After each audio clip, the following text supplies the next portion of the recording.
Hello बच्चों, आप लोग अच्छे होंगे। हम आप लोगों को बोले थे कि धीरे धीरे सब कुछ का वीडियो आप लोगों को हम देंगे और लाइव क्लास भी हम आ रहे हैं।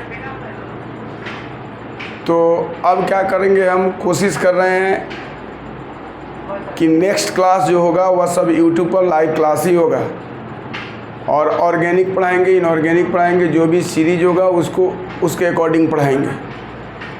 तो आज हम एस ब्लॉक का छोटा सा वीडियो बनाएंगे, एकदम बहुत छोटा सा वीडियो। एस ब्लॉक का 2-3 वीडियो बनेगा, पूरा क्लास के जैसा पढ़ा देंगे सारा कुछ।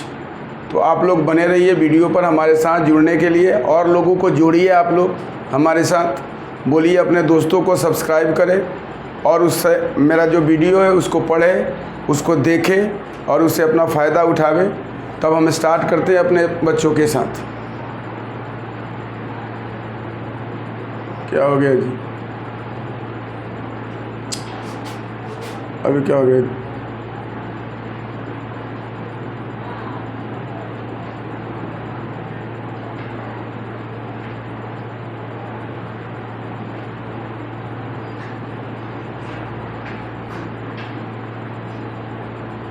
चलो स्टार्ट करते हैं। पीरियोडिक टेबल में हम लोगों को 4 ब्लॉक पढ़ना होता है। पीरियोडिक टेबल में हम लोगों को 4 ब्लॉक पढ़ना है, जिसमें S block, P block, D block and F block. इस एस ब्लॉक में चूंकि एस ऑर्बिटल में या एस सबसेल में 2 ही इलेक्ट्रॉन रहते हैं, जिसके कारण इसमें केवल 2 ग्रुप में डिवाइड किया गया है। 2 इलेक्ट्रॉन्स इंटर इन एस ऑर्बिटल और सबसेल, इसलिए इसको 2 ग्रुप में बांटा गया है, ग्रुप 1 एंड ग्रुप 2। इसको हम लोग 1A एंड 2A ग्रुप भी बोलते हैं। पी ऑर्बिटल्स में 6 इलेक्ट्रॉन प्रेजेंट रहते हैं, maximum electron in P orbital 6, और उसको हम लोग सबसेल में भी बोलते हैं कि 6 इलेक्ट्रॉन्स होते हैं। 2 electron are in s orbital. P में 6 इलेक्ट्रॉन रहते हैं पी ऑर्बिटल या पी सबसेल में, इसलिए इसमें 6 ग्रुप की पढ़ाई होती है। Group 13, group 14, group 15, group 16 and group 18। तो इसके बारे में केमिस्ट्री हम लोग बाद में पढ़ेंगे, लेकिन हम यहाँ केवल ग्रुप की बात बता रहे हैं। अब यहाँ ए और बी में थोड़ा सा कंट्रोवर्सी है, क्योंकि कुछ लोग इसको बी भी लिखते हैं और कुछ लोग ए भी लिखते हैं। तो इसलिए हम लोग इसको आईपैक सिस्टम से ग्रुप 13 to 18 लिखेंगे, ताकि कंट्रोवर्सी हम लोगों के बीच नहीं रहे। डी सब सेल में 10 इलेक्ट्रॉन्स होते हैं, इसलिए इसमें डी ऑर्बिटल में या डी सब सेल आप बोलोगे, इसीलिए इसको 10 ग्रुप में डिवाइड किया गया है। 3, 4, 5, 6, 7, 8, 9, 10, 11, 12। और इसी 3rd ग्रुप में एफ ऑर्बिटल में जो 14 इलेक्ट्रॉन होते हैं, एफ ऑर्बिटल में इसको नीचे में 14 को ग्रुप बना करके रखा गया है। लेकिन यह जो ग्रुप नंबर 3 है, इसी के अंडर में उसको रखा गया है 6th period and 7th period में। अब इसके आगे की केमिस्ट्री बाद में होगी। हम लोग स्टार्ट कर रहे हैं एस ब्लॉक। बोर्ड क्लियर नहीं, आयुष बोर्ड क्लियर नहीं दिख रहा है क्या? बोर्ड क्लियर नहीं है।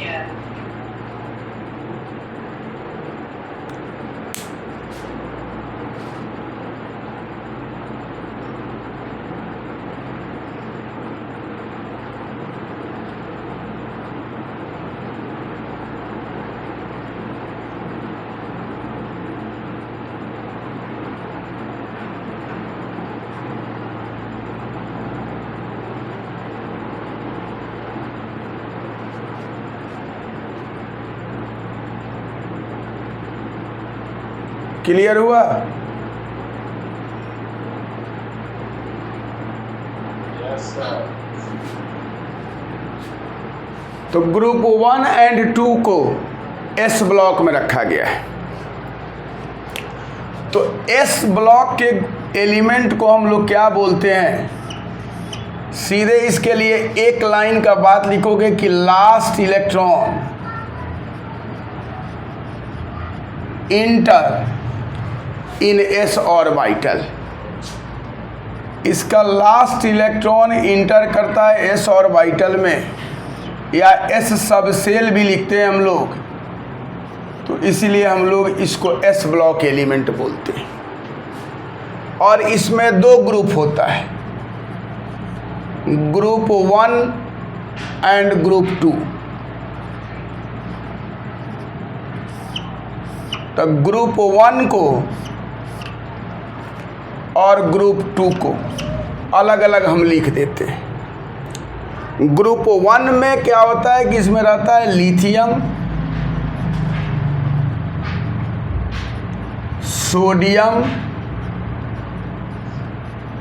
Potassium, rubidium, caesium, francium.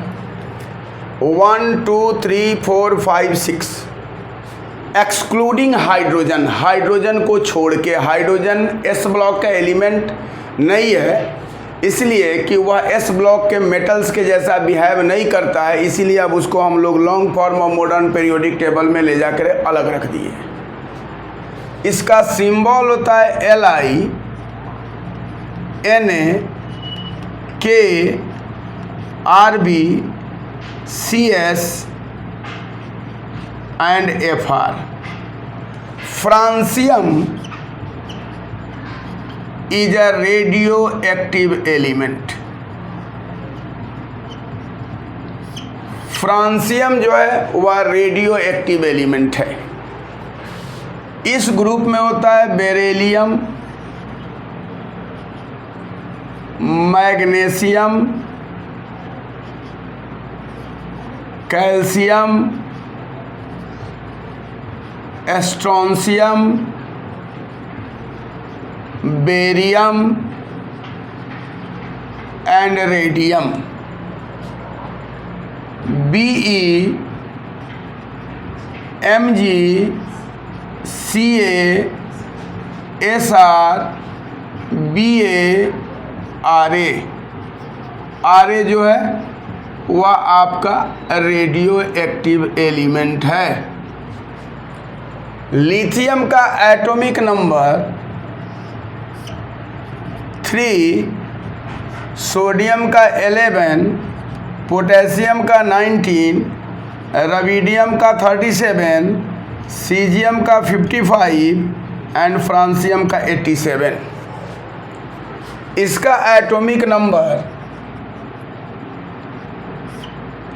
4, 8, 12, 4, 8 हम 12 जोड़ने लगे, 12, 20, 38, 56, 88। अब इसका इलेक्ट्रॉनिक कॉन्फ़िगरेशन आप बनाओगे तो लिख दोगे आई, इसका जनरल इलेक्ट्रॉनिक कन्फिग्रेशन होता है IgNS1। तो हीलियम के बाद लिखोगे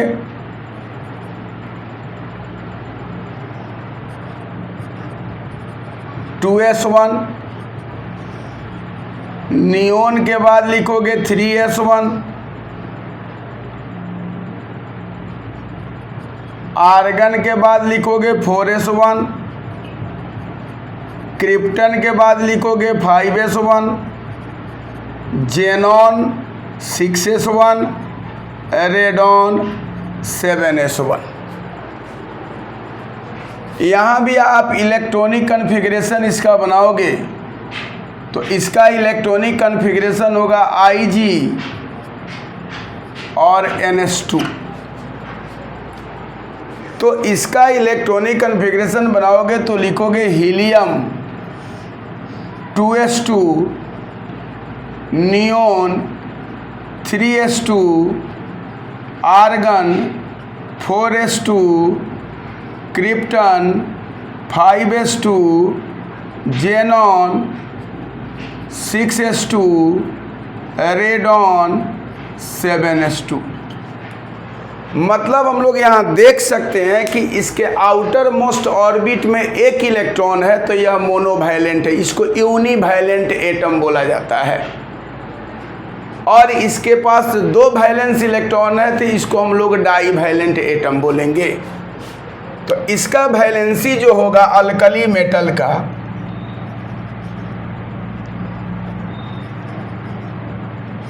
वैलेंस इलेक्ट्रॉन 1 है और वैलेंसी भी इसका 1 है। यह यूनिवैलेंट एटम है या इसको आप बोलोगे monovalent atom. Alkaline earth metal जो है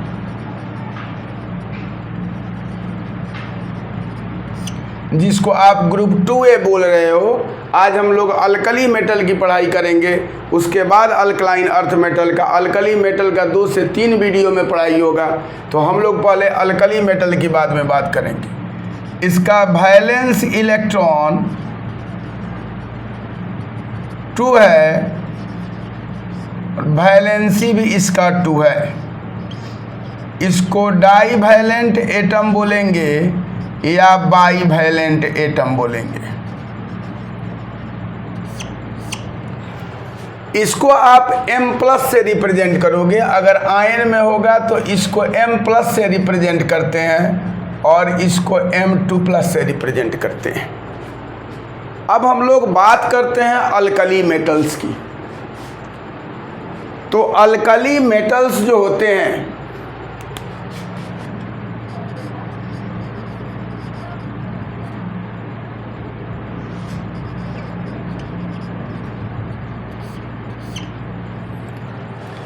यह जनरली आपको फ्री स्टेट में नहीं पाए जा सकते। तो हम लोग लिख सकते हैं they are not found in free state because they are highly reactive. यह बहुत रिएक्टिव मेटल्स होते हैं, इसीलिए यह फ्री स्टेट में नहीं पाए जाते हैं। तो कैसे पाए जाएंगे भाई? तो हम लोग यहाँ लिख देते हैं कि they are found in combined state. और यह जब भी पाए जाएंगे तो कंबाइंड स्टेट में पाए जाएंगे, ओर्स के फॉर्म में पाए जाएंगे, in the form of ores. अब आप लोग लिथियम के बारे में तो हम लोग यह इसलिए बोलते हैं कि लिथियम का एक्सट्रैक्शन हम लोग नहीं कर सकते हैं क्योंकि वह बहुत कम अमाउंट में होता है, लेकिन लिथियम कुछ प्लांट्स में पाए जाते हैं। स्प्रिंग वाटर में पाया जाता है। आप लोग शुगर केन का नाम सुने होंगे, इस शुगर केन में लिथियम पाया जाता है स्मॉल अमाउंट में। उसके बाद बीट रूट में भी लिथियम पाया जाता है, टोबैको में भी लिथियम पाया जाता है। तो लिथियम का एक्सट्रैक्शन हम लोग इजी नहीं करते हैं, हम लोग जनरली बात करते हैं सोडियम से। तो सोडियम के कौन कौन से ओर्स हैं इसको हम इसके बाद लिख देते हैं। सोडियम और पोटेशियम का ओर्स दोनों एक साइड में हम लिख देते हैं और उसके बाद आप लोग उसको क्या कीजिएगा, उसको थोड़ा याद रखिएगा, क्योंकि उससे भी क्वेश्चन ऑब्जेक्टिव आता है सोडियम और पोटेशियम के ओर्स से, तो उसको भी आप लोग दिमाग में याद रखिएगा। उसके बाद हम जनरल प्रॉपर्टीज, फिजिकल प्रॉपर्टीज बताते हैं, तब तक आप लोग इसको नोट कीजिए।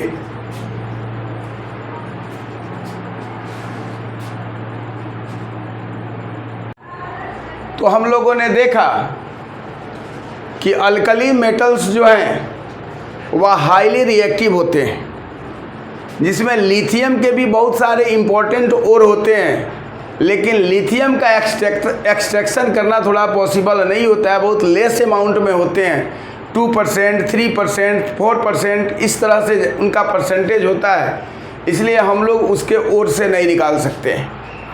लिथियम साल्ट जो होता है वह स्प्रिंग वाटर में मिलेगा, सम प्लांट्स में मिलेगा like sugar cane, beet and tobacco. Sodium जो है अर्थ क्रस्ट में 2.5% अप्रॉक्स पाया जाएगा। सी वाटर जो होता है इसका रिच सोर्स होता है सोडियम का। इम्पॉर्टेंट ओर्स ऑफ सोडियम में अल्बाइट, सोडा फेल्डस्पार जिसमें सोडियम एल्यूमिनियम Si3O8 होता है, रॉक साल्ट, टेबल साल्ट या सी साल्ट, इसका फॉर्मूला होगा NaCl। बोरेक्स में होता है डेकाहाइड्रेटेड सोडियम टेट्राबोरेट, जिसमें बोरेक्स में जिसको हम लोग सुहागा भी बोलते हैं, उस सुहागा के फॉर्म में होगा साल्ट पीटर। साल्ट पीटर में चीले साल्ट पीटर के नाम से जाना जाता है सोडियम नाइट्रेट, लेकिन इंडियन साल्ट पीटर के नाम से जाना जाता है potassium nitrate.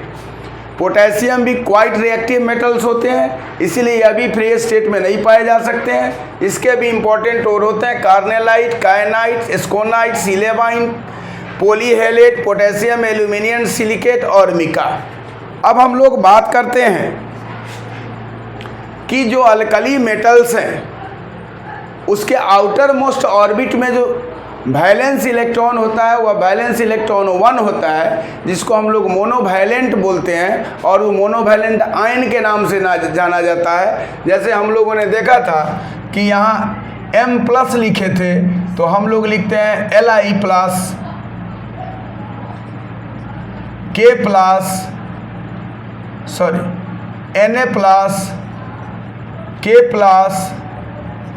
Rb+, CS+। Francium पर प्लस नहीं लिखिएगा, क्योंकि फ्रांसियम जो है रेडियो एक्टिव एलिमेंट है, और रेडियो एक्टिव एलिमेंट होने के कारण उस पर हम लोग प्लस नहीं लिखते हैं। अब हम लोग बात करते हैं एटॉमिक रेडियाई का। तो दिमाग में याद रखोगे कि अल्कली मेटल्स जो होते हैं वो अपने पीरियड के सबसे बड़े रेडियस वाले एलिमेंट होते हैं। तो हम लोग बोल सकते हैं एटॉमिक रेडियाई के केस में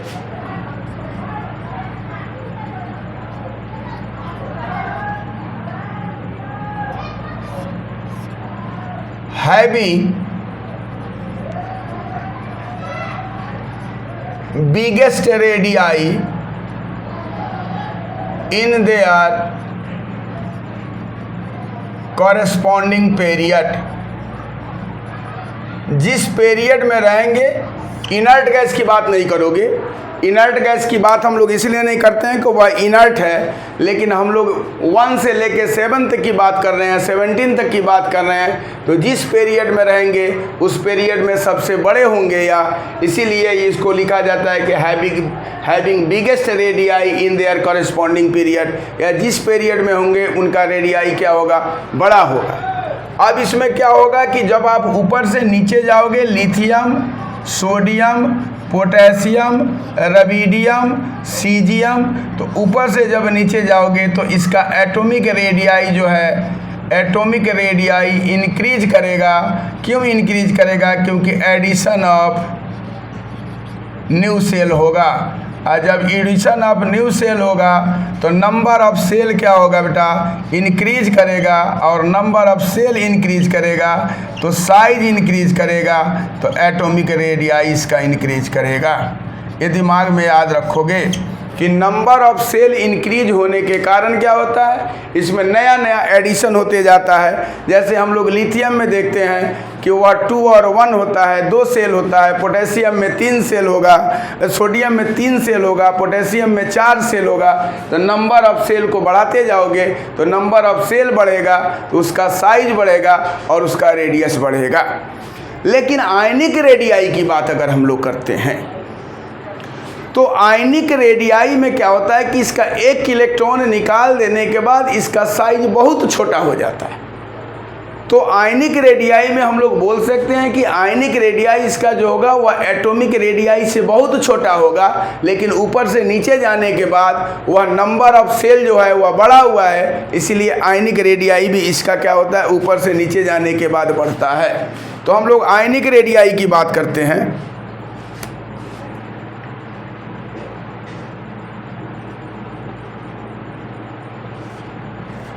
आयनिक रेडियाई जैसे आपने मान लो कि यहाँ M रखा और यहाँ से M+ कर दिया, यहाँ गैस बना लिया, इसको भी गैस बना दिया, इसमें से इलेक्ट्रॉन को रिलीज किया।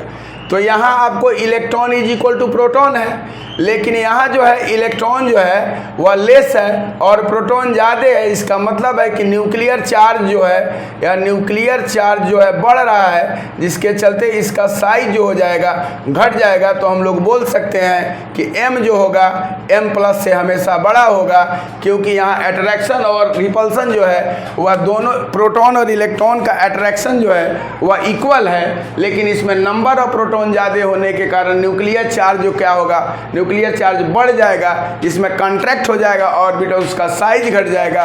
लेकिन जब आप ऊपर से नीचे की तरफ जाओगे तो यहाँ क्या होगा, जैसे Li+ है, Na+ है, K+ है, Rb+ है, Cs+ है। जब ऊपर से नीचे जाओगे बिना पानी में, यह भी बात याद रखना है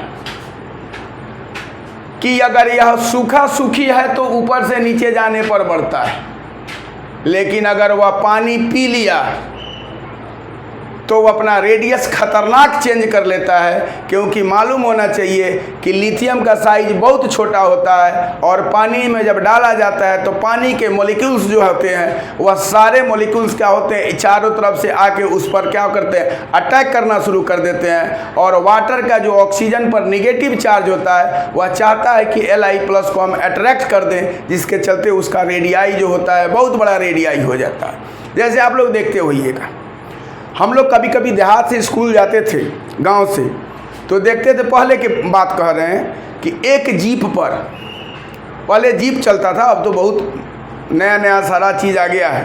एक जीप पर सीट से ज़्यादा कुछ लोग ऊपर बैठ जाते थे, कुछ लोग बगल में लटक जाते थे, कुछ इधर बगल में लटक जाते थे, कुछ पीछे लटक जाते थे।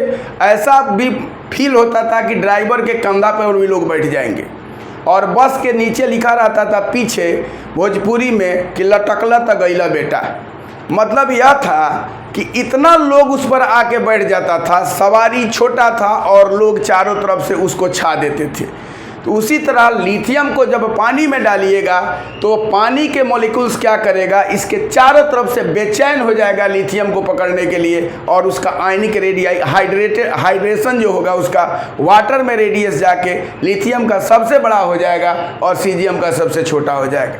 लेकिन सूखा सूखी बिना पानी पिए हुए या ड्राई स्टेट में होगा, तो जब आयनिक रेडियाई ऊपर से नीचे की तरफ जाइएगा तो इसका आयनिक रेडियाई बढ़ेगा। इस बात को याद रखोगे कि आयनिक रेडियाई जो होगा ऊपर से नीचे जाने के बाद क्या होगा, बढ़ेगा। इस बात को याद रखोगे। कब? विदाउट वाटर, विदाउट वाटर, बिना पानी पिए। अगर यह पानी पी लिया तो अपना कंडीशन चेंज कर देगा, जस्ट अपोजिट हो जाएगा। लिथियम सबसे बड़ा हो जाएगा और सीजियम सबसे छोटा हो जाएगा। तो हाइड्रेशन एनर्जी में भी आगे हम थोड़ा सा बात करते हैं सब पर, आप लोग इसको नोट करो, उसके बाद हम दूसरे पेज पर पढ़ाते हैं।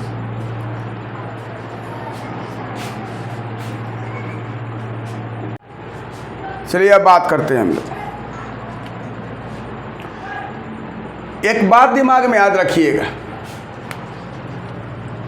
कि अल्कली मेटल्स सभी बीसीसी स्ट्रक्चर को दिखाते हैं। बॉडी क्यूबिक सेंटर जो होते हैं वह बीसीसी स्ट्रक्चर को दिखाते हैं और इनका कोऑर्डिनेशन नंबर जो होता है 8 होता है। यह भी आप लोग नोट करके रखिएगा, यह भी कंपटीशन का क्वेश्चन है कि अल्कली मेटल्स जो हैं किस लैटिस को दिखाते हैं, तो सीधे लिखना कि बीसीसी लैटिस को दिखाते हैं और इसका कोऑर्डिनेशन नंबर जो होता है वह 8 होता है। अब हम लोग बात करते हैं डेंसिटी की बात करते हैं।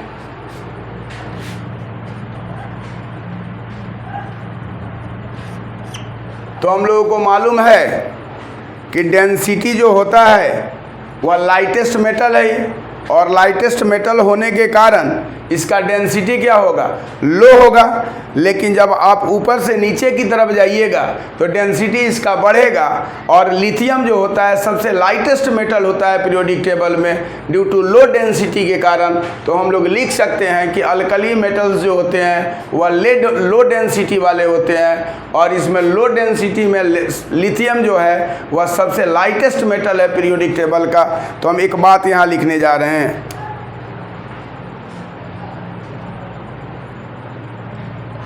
लाइट मेटल है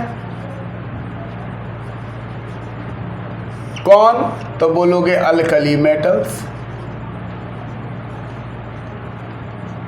लिथियम जो है लाइटेस्ट मेटल है, कहाँ क्या भाई, तो इन द पीरियोडिक टेबल। सबसे हल्का मेटल में कौन आएगा आप लोगों को, तो आप लोग बोलोगे कि सबसे हल्का मेटल में कौन आएगा पीरियोडिक टेबल में, तो यही आएगा कौन, लिथियम। लेकिन जब आप ऊपर से नीचे की तरफ जाओगे, lithium, sodium, potassium, rubidium, caesium, तो ऊपर से नीचे की तरफ जाओगे तो डेंसिटी बढ़ेगा क्योंकि मास बढ़ेगा। इस बात को दिमाग में याद रखेंगे कि मूविंग डाउन द ग्रुप हम लोग जब जाएंगे तो मास बढ़ेगा तो इसका क्या हो जाएगा, डेंसिटी बढ़ेगा। अब क्या करोगे, पोटेशियम का डेंसिटी जो होता है यह नोट करने वाला चीज है। डेंसिटी ऑफ पोटेशियम यह सोडियम से कम होता है क्योंकि एबनॉर्मल साइज इसका बढ़ जाता है, जिसके चलते डेंसिटी ऑफ पोटेशियम जो हो जाता है वह सोडियम से कम हो जाता है तो हाई डेंस होता है। हम लोग बोल सकते हैं कि density of potassium is less than sodium. इस बात को याद रखिएगा। तो क्यों, तो एबनॉर्मल साइज के कारण, एबनॉर्मल साइज के कारण। तो अब यहाँ आके एक मामला फंस गया सोडियम और पोटेशियम के बीच में। हम लोग जा रहे थे सीधा एकदम रास्ता पकड़ के, तब तक आके पोटेशियम फंसा दिया कि नहीं भाई आप सीधा नहीं जाओ, अब हमारे बारे में थोड़ा बात करो कि हम जो है वह लो डेंस है सोडियम से, क्योंकि हमारा एबनॉर्मल साइज हो जाता है और साइज बढ़ जाने के कारण क्या हो जाएगा, पोटेशियम का डेंसिटी क्या हो जाता है, वहाँ कम हो जाता है। तो हम लोग बोल सकते हैं कि के जो है लो डेंस है, is less dense then sodium. Density यार लिखिए दिए हैं भाई कि density of potassium is less than sodium. Sodium से क्या होता है कि जब हम लोग जाते हैं एबनॉर्मल साइज बढ़ जाता है पोटेशियम का, जिसके चलते उसकी डेंसिटी क्या हो जाती है, कम हो जाती है। अब मेल्टिंग पॉइंट बॉइलिंग पॉइंट की बात करूँ। पीरियोडिक टेबल में आप लोग बताइए कि मेल्टिंग पॉइंट बॉइलिंग पॉइंट पर क्या इफेक्ट होता है, कोई आदमी बताओ तो।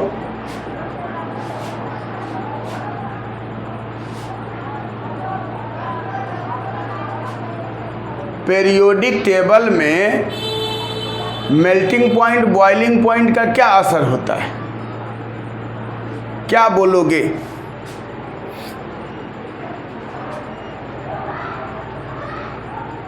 याद रखोगे इसमें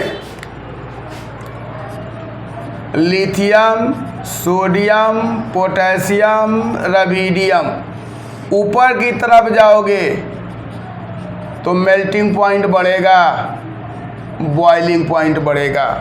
ऊपर से नीचे की तरफ जाओगे मेल्टिंग पॉइंट डिक्रीज होगा, बॉइलिंग पॉइंट डिक्रीज होगा। तो पूछोगे काहे, तो सीधे लिख देना weakness of metallic bond. Metallic bond के वीकनेस के कारण ऊपर से नीचे जाने के बाद इसका मेल्टिंग पॉइंट घटता है। या नहीं बोलना कि ऊपर से नीचे जा रहे हैं हम लोग तो मेल्टिंग पॉइंट बॉइलिंग पॉइंट इसका बढ़ने लगेगा। साफ जस्ट अपोज करेगा, ऊपर की तरफ जाओगे तो मेल्टिंग पॉइंट बढ़ेगा और नीचे की तरफ जाओगे तो मेल्टिंग पॉइंट इसका और बॉइलिंग पॉइंट घट जाएगा। तो पूछोगे क्यों, तो लिखोगे weakness of metallic bond. Weakness of metallic bond होने के कारण जो यहाँ जो होगा इसका मेल्टिंग पॉइंट बॉइलिंग पॉइंट क्या हो जाएगा, ऊपर से नीचे जाओगे on moving down the group इसका क्या हो जाएगा, मेल्टिंग पॉइंट और बॉइलिंग पॉइंट क्या हो जाएगा, कम हो जाएगा। फ्रांसियम जो, अब जैसे देखो सीजियम का मेल्टिंग पॉइंट तुम्हारे बॉडी टेम्परेचर पर हाथ में रखोगे तो सीजियम को लिक्विड बना सकते हो, क्योंकि सीजियम का मेल्टिंग पॉइंट जो होता है 28.7 डिग्री सेल्सियस होता है। और फ्रांसियम जो है, francium is liquid at room temperature.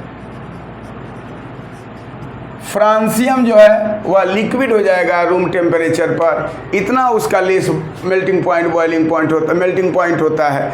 तो हम लोग जनरली बोल सकते हैं कि सीजियम का मेल्टिंग पॉइंट जो होता है यह भी लिक्विड हो सकता है। सीजियम लिक्विड हो सकता है कहाँ, तो बोल सकते हो at body temperature.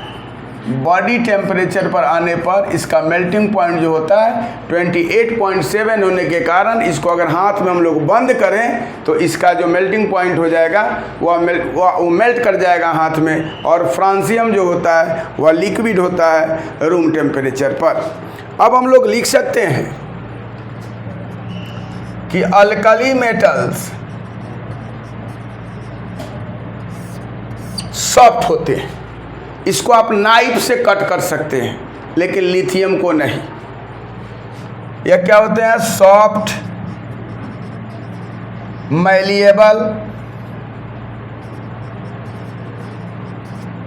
And ductile solid होते हैं। इसको आप कट कर सकते हो किससे, विथ नाइफ।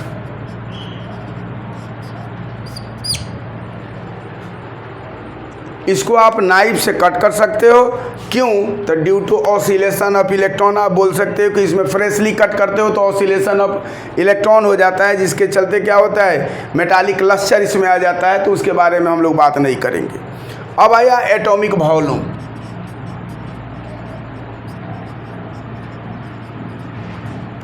सीधे लिख देना कि हाईएस्ट इन द पीरियड।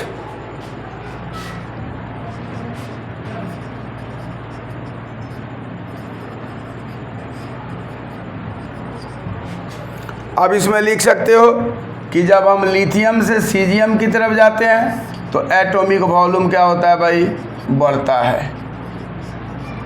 ऊपर से नीचे की बात हुआ तो लिथियम से सीजियम की तरफ जाओगे तो क्या होगा, ऊपर से नीचे जाओगे तो लिथियम से सीजियम का एटॉमिक वॉल्यूम बढ़ेगा। Ionisation energy, first ionisation energy जो होता है इसका बहुत वीक होता है, बहुत कम होता है, लो होता है, वेरी लो होता है कॉरेस्पॉन्डिंग पीरियड में। वेरी लो होता है हर कॉरेस्पॉन्डिंग पीरियड में। लेकिन सेकेंड आयोनाइजेशन एनर्जी जो होता है इसका बहुत ज़्यादा होता है ड्यू टू स्टेबल कन्फिग्रेशन।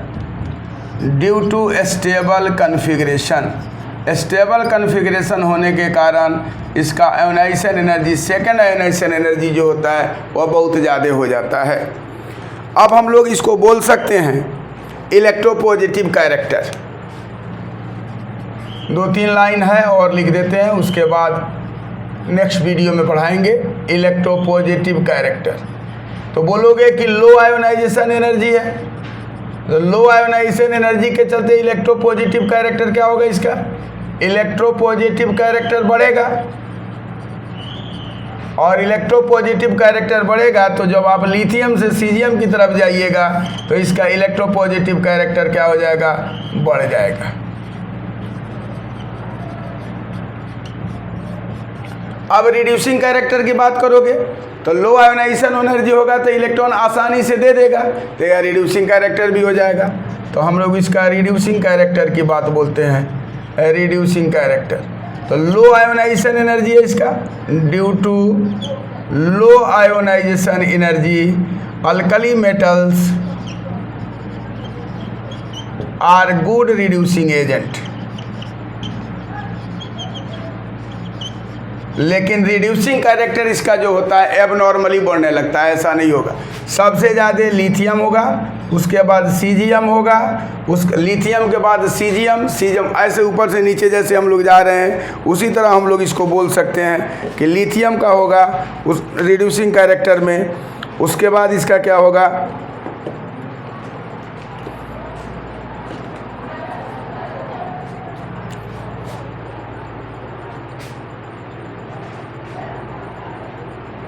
यही तो होना चाहिए, वही तो है। तब रबीडियम पोटेशियम सोडियम वही होगा।